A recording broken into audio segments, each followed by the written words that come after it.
Praise the lord. ఇశ్రాయేలు సృష్టికర్త పరిశుద్ధ దేవుడైన యేసుక్రీస్తు నామమున మీరందరూ ఆయన మందిరములో నాటబడిన వారై వర్ధిల్లుదురుగాక.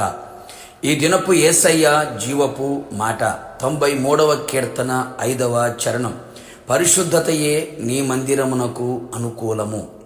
యేసయ్య మందిర ఆవరణములను చూడవలెనని, జీవము గల దేవుని దర్శించవలెనని, ఆయన మందిరములో నివసింపవలెనని, ఆయన మందిర ఆవరణములో ఒక్క దినము గడుపుట 1000 దినముల కంటే శ్రేష్టమని, భక్తిహీనుల గుడారములో నివసించుట కంటే ఆయన మందిర ద్వారమునొద్ద ఉండుట ఇష్టమని ఆశతో ఆనందముతో మందిరమును ప్రేమించుచున్న వారలారా, మీరు ధన్యులు. ఇంతగా మందిరం ఎడల మక్కువ కలిగి ఉన్నారు అంటే పరలోకమునకు మీరు సిద్ధపడుచున్నారని అర్థం.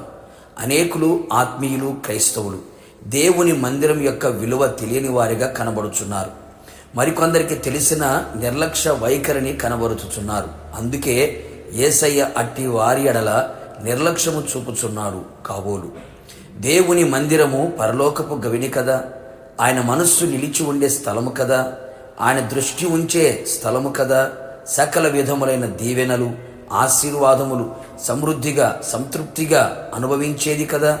యేసయ్యను కలుసుకొని ఆయన మాటల మకరంధమును ఆస్వాదించే మధురమైన మనోహరమైన స్థలము కదా. మనము నడవవలసిన చక్కని మార్గములు బోధించబడే స్థలం దేవుని మందిరం అని గ్రహించి మరింత మక్కువ మందిరం మీద కనబరిచి ఆయన మనసులో చోటు సంపాదించుకొనుము. ఆయన దృష్టి నీ మీద సారించున్నట్లుగా జీవించుము. అంతేగాక ఎన్నటన్నటికీ పరిశుద్ధతయే ఆయన మందిరమునకు అనుకూలము.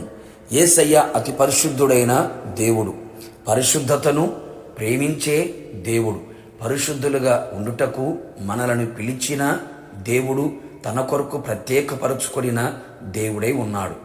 మనము ఆయనకు అనుకూలమైన వారిగా ఉండునట్లు మనమందరము పరిశుద్ధులమై ఉండవలెను. పరిశుద్ధ అలంకారము ధరించుకొని ఆయన ఆవరణములలో కనబడేదము. ఆయన ఆలయము పరిశుద్ధమైనదిగా ఉండవలెను. అందుచేత మనమందరం యేసయ్య కలువరి శిలువ రక్తము చేత మన పాపములన్నీ కడుగుకొని పవిత్రపరచుకొనేదము. పాప క్షమాపణ నిమిత్తమై బాప్తీసం పొంది పాపములను పాతిపెట్టి పవిత్రులగుదము. దేవుని వాక్యము ద్వారా మన తప్పిదములను ఎరిగిన వారమై, వాక్యము చేత సరిచేయబడిన వారమై, వాక్యమనే ఉదకముతో పవిత్రపరచుకొనేదము. మనతో ఉన్న ఆత్మ చేత కడగబడుచు పరిశుద్ధపరచబడుచు బాహ్యమందు అంతరంగమందు శుద్ధీకరించబడి పవిత్రపరచబడేదము. దేవుని భయము గలవారమై పరిశుద్ధతను సంపూర్తి చేసుకునేదము.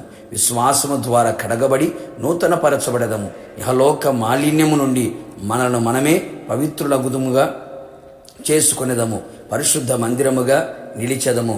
ఆయనకు అనుకూలమైన వారమై ఆయన ఆగమన గడియలలో ఆయనను ఎదుర్కొనుటకు సిద్ధపడేదము.